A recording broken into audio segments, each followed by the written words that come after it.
How are you doing, Morris? I'm good, Jack, and happy Father's Day. Thank you so much. Same to you. Thank you. Thanks. Yeah.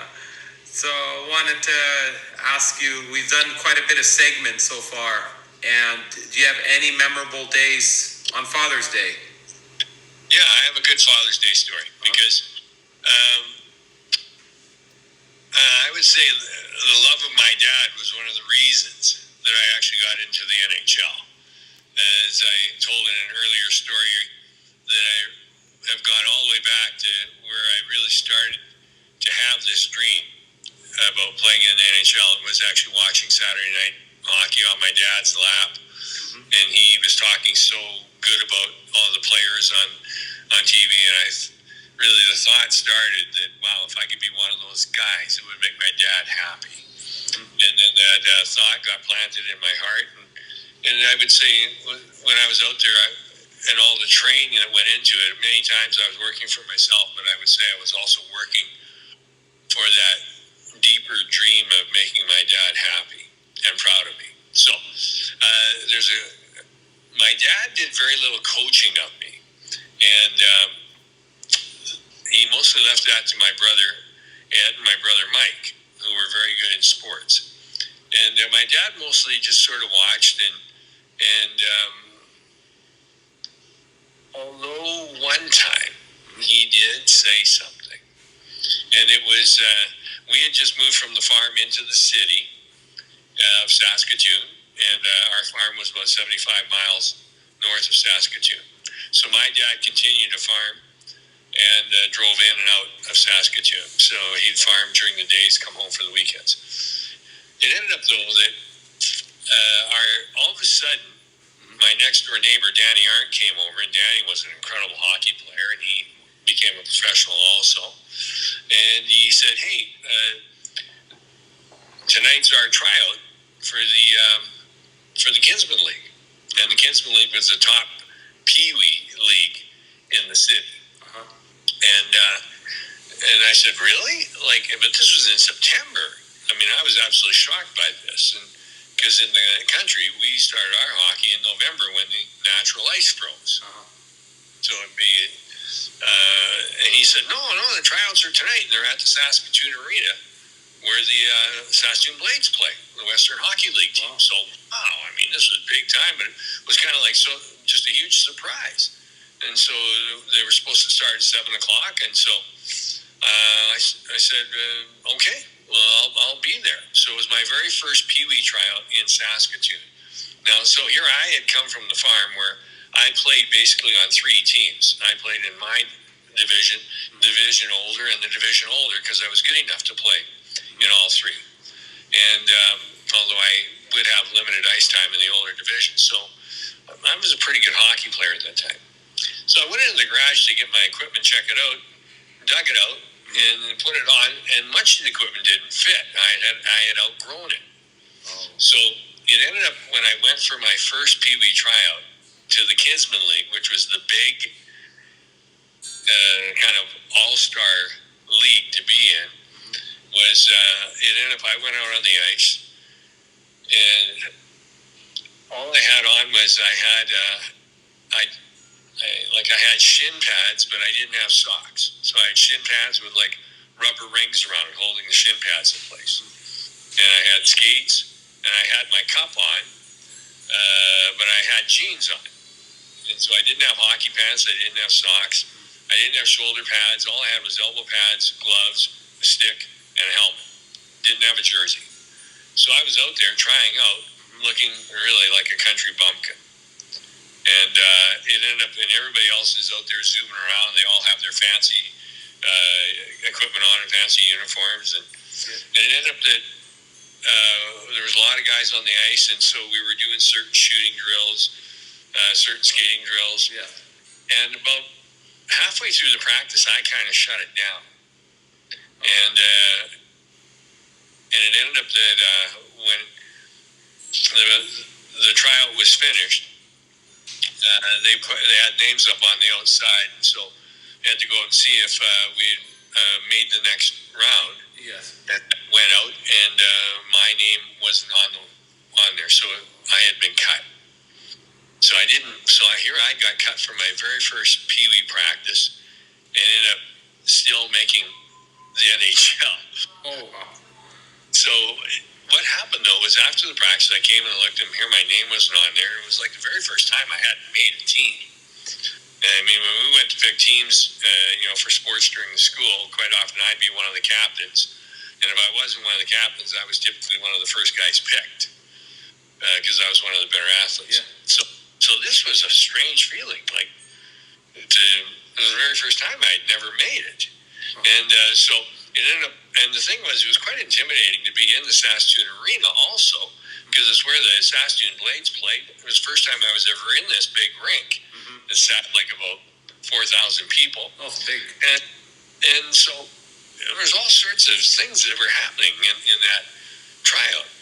It ended up that I came down, there was a hallway that came up near the bench, and I walked along the bench, and I made a left turn, and I looked up, and there was my dad with also my brothers Ed and Mike, who were about 10 years older than me.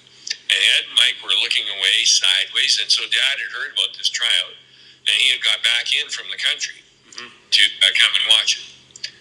But my dad, like, I could see how upset he was. Like, he was angry, and the smoke was coming out of his ears, and my brother Ed and Mike were actually looking away. My dad, it wasn't that often when he lost his temper, but when he did, oh my gosh, he was like a grizzly bear. So it ended up, he was standing up, and I remember I turned around this corner around the bench, and I looked up, and he was about a dozen rows up, so he looked really, really tall, and I was at the bottom. And I remember I stopped there, and I looked up, and he looked down, and he said, "Morris," he said, "what was that?" I said, "Well, what do you mean?" He said, "Well, you didn't even try."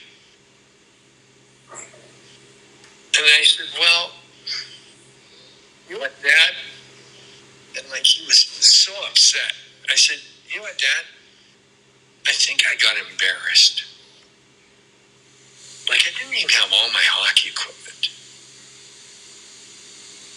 And he said, "Well, what do you mean you didn't have all your hockey equipment?" I said, "Well, I went and put it on, and lots of it was too small. It didn't fit."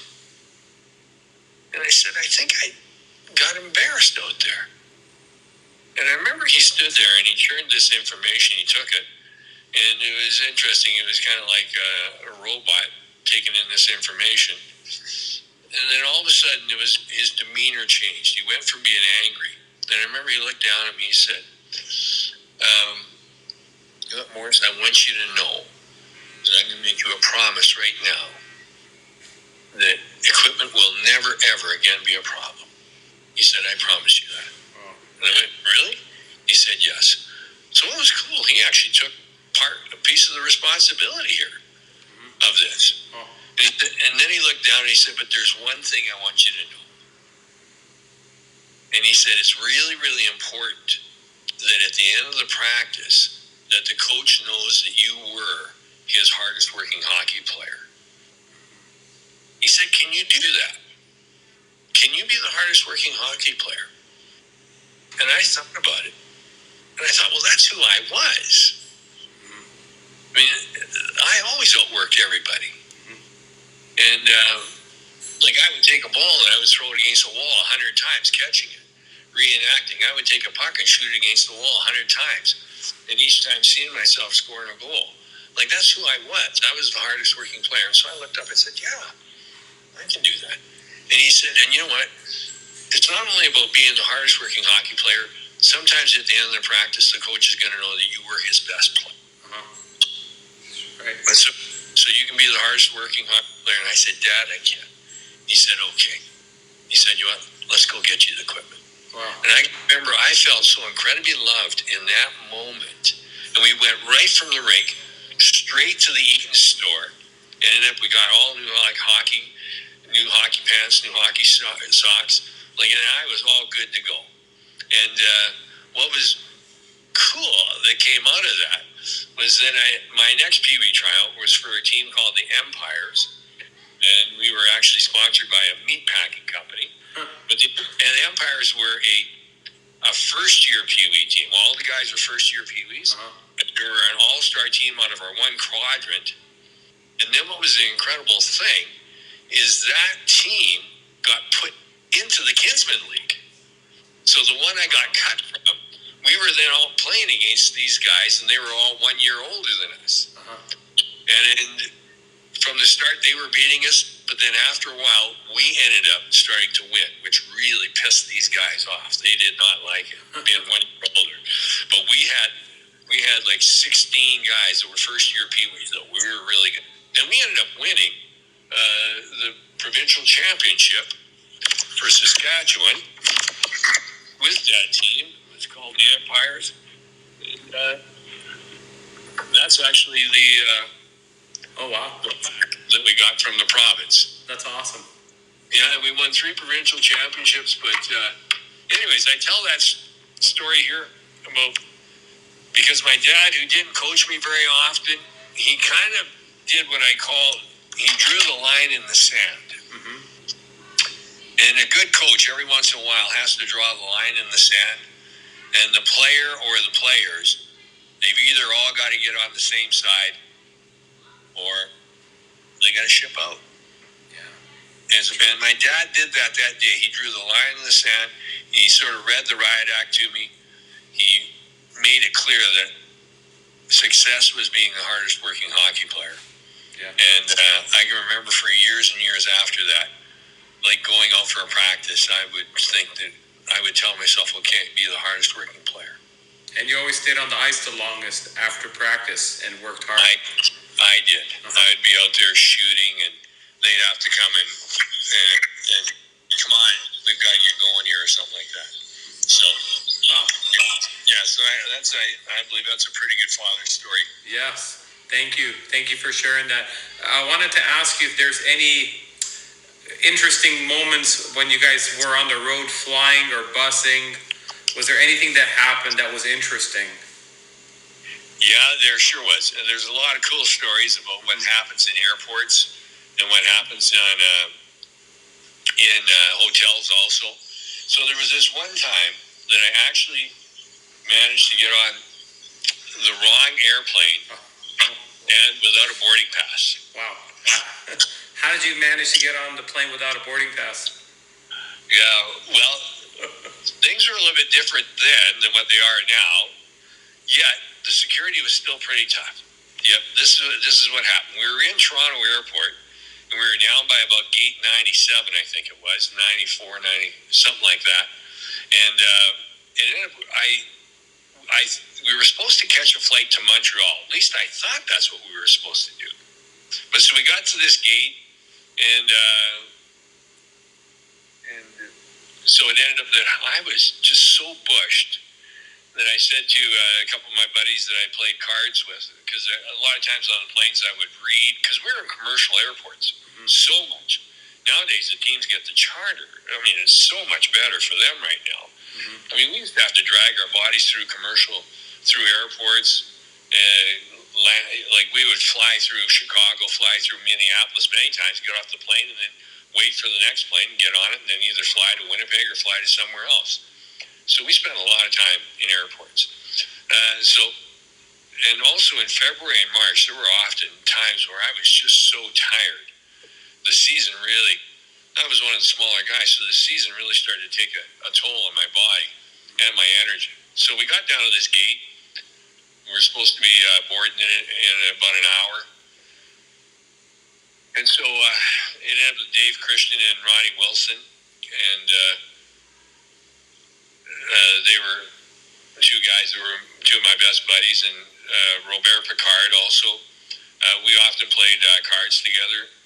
And I said to the guys, I said, you know what, I just got to sit down here and have a nap. I am so bushed, because they were going to go for supper. And I said, you know what, guys, I'm going to pass on supper. Like, I've got to somehow get some rest and feel better. And so I said, but when you guys get back, make sure you wake me up and give me my boarding pass so I can get on the airplane. Did you sleep in the chair, or were you sleeping on the floor? Or? No, well, at that time, airports weren't designed very well, so every seat was like had armrests on it. Oh, yeah. So like the seats couldn't be laid down on. So you either was lay down on the floor and sleep, which often was a little bit uncomfortable, or sit up in the chair. So it ended up I sat up in the chair and I fell asleep. And so they went off for supper. I stayed there, and I said, when you guys get back, you make sure you wake me up, because I know the way you guys like playing practical jokes. I want to make sure I get on this airplane. So it ends up that so they leave and I fall asleep, and then I don't know. I wake up and I don't know how much, how long I was asleep. I don't know. Was I asleep for 45 minutes, an hour? But anyways, I look, and here is the plane is boarding. And I'm looking around to see where my guys are, and none of them are there. And I mean, I might have been a little bit tired, but I got a little bit upset with the whole thing. I was thinking, those guys, they leaving me in this airport. So I was pretty angry, thinking that they had gone on the plane, because the plane was like literally just about finished boarding. And so I was pretty ticked. So it ended up, I went to, there was 3 checkpoints. There was the very first front desk, where they handle the tickets, and then there was a second check to get in through the next gate that actually would go down a hallway to get to the entrance of the kind of the skyway walk over to the airplane. So it ended up I had to go through 3 checkpoints, and because then they checked the boarding pass at the plane also. So it ended up I went to the front desk and I explained to them how I was supposed to be on this airplane. And then my buddies, and I said, I played with the Winnipeg Jets, and that my buddies had gone on the airplane, and we played cards together, and they had my boarding pass, and they must have forgotten to give me my boarding pass. And so I'm like, I've got to get on that plane because we're playing in Montreal tomorrow night. And so it ends up, they believe me. So they end up ushering me through, and so I go to the second. So at the front desk, they say, okay, well then you got to get on this airplane. And so I believed my story so much that I convinced them. So I get to the second checkpoint, and the gal says, "Where's your boarding pass?" And I said, "Well, I haven't got one." And I gave her the whole spiel again, and I said, like they converted it over at the front desk that I can get on this plane. And so the gal looks over, and at the front desk they wave, "Yeah, it's all okay." So I'm by the checkpoint too. So then I get down to the airplane. I walk down along I don't know what they would call that kind of the sky ramp. And I get to the doorway of the plane. And so there's a very good looking blonde flight attendant. And she says, "Could I have your boarding pass, please?" And so I said, "Well, I haven't got a boarding pass." I explained the whole thing over again. And how I'm supposed to be on this airplane, how my teammates are on this airplane, how I'm supposed to play in Montreal tomorrow. And so she goes, "Wow, well then, okay, it's all good." So it ended up when I got out, I had to go to the bathroom. So I went to the bathroom at the front of the plane. And then that took about 5 minutes. And so when I came out, they were just kind of getting everything ready. Everybody was seated. I was the last guy, and they were just getting ready to close the door. And so I walked down the whole length of the airplane, and when I got to the airplane, I couldn't believe it. There wasn't one Winnipeg jet on the airplane. No jet, no general manager, no coach, nobody. And I'm thinking, what the heck is going on? So I walked back up the plane thinking maybe I missed guys, and I'm checking. I get to the front of the plane, there is nobody. So then this flight attendant comes over and says, "Excuse me, sir, you have to sit down. We're ready to back the plane out." And so the door is closed. They're ready to go. They're ready to back the plane out. I said, "Well, you know what, miss? I think I must be on the wrong airplane." And she says, "Well, where's your boarding pass?" And I said, "Well, remember, I haven't got a boarding pass. Remember, I thought I was supposed to be on this plane." She says, "Well," she says, "none of your teammates are on the plane." I said, "No, there's nobody." And so then what happened was another gal came over, and she was the supervisor of the flight attendants. So she asked what's going on. And so the gal said, "Well, this gentleman might be on the wrong airplane." And she said right away, says, "Well, where's your boarding pass?" And I said, "Well, I haven't got a boarding pass." She said, "Well, how did you get on this airplane?" And I said, "Well, I thought I was supposed to be on this airplane, and and she says, "You got to be kidding." And so she says, so they're just getting ready to back the plane out. So she goes to the captain, and they end up stopping, and they open up the gate, so I can get back off the plane. And like I remember, they asked me, well, where are you going? And I said, well, I think I'm going to Montreal. I think we play against the Canadiens tomorrow night. And they said, well, this flight is going to Montreal. And I said, well, this doesn't make any sense. And I said, well, but I'm absolutely not sure that I'm supposed to be going to Montreal. I might be going somewhere else. So I said, so it ends up they kick me off the airplane. Now what happens, so I'm walking back up the sky ramp, and all of a sudden, who shows up with these two Air Canada security guys, plus two RCMP. Oh, no. Oh. And they want to know, how did I get on that airplane? And they are pissed. And right away, as soon as they came and they asked, how did I get on the airplane? I thought to myself, wow, I have just got a whole bunch of people in trouble. Oh, man. Yeah, like I got the people at the front desk in trouble. I got the second checkpoint. I got them, and I got the flight attendants. They're all going to get a lecture. And I said, you know what, guys, I got on this airplane without a boarding pass. And they said, how did you do that? And I said, well, you know what, I think I believed my story so much that I convinced everybody and else. And so then, so they were very, very angry. And the RCMP guys, like when I mentioned that I played for the Jets, and I thought it would help, and that it ended up, but they were really, really upset. But the RCMP guys, they actually started kind of laugh. And so there I am talking to these four guys, and then all of a sudden, who shows up outside where I was sleeping before? Who shows up but Dave Christian, Ronnie Wilson, and Picard. And it ends up that they're just coming back from supper. So it ends up, finally the RCMP and the airport guys let me go, and I go out there. So now they want to know what the heck is going on. They're asking me, what the heck's going on? Like, were you in trouble? Like, what are you doing in there? And I said, well, you wouldn't believe what just happened. So I explained to them about how I got on this airplane without a boarding pass, that I thought they were on the plane already. So they are just cracking up. But so what ended up happening was, we got to that gate, and we had got off a plane, I think maybe we were coming from, or we had played in Toronto, and so we got into the airport, or we had connected, I think, somehow in Toronto. But when we got off our connection and we went to that gate, there was actually two flights going to Montreal back to back. But our travel agent wasn't sure if we were going to get there in time for the first one, so it ended up that they booked us on the second flight. So when I fell asleep, I must have only fallen asleep for about 10 minutes. And when I woke up and everybody was boarding the airplane, they were actually boarding the first plane. The first one. It's rare.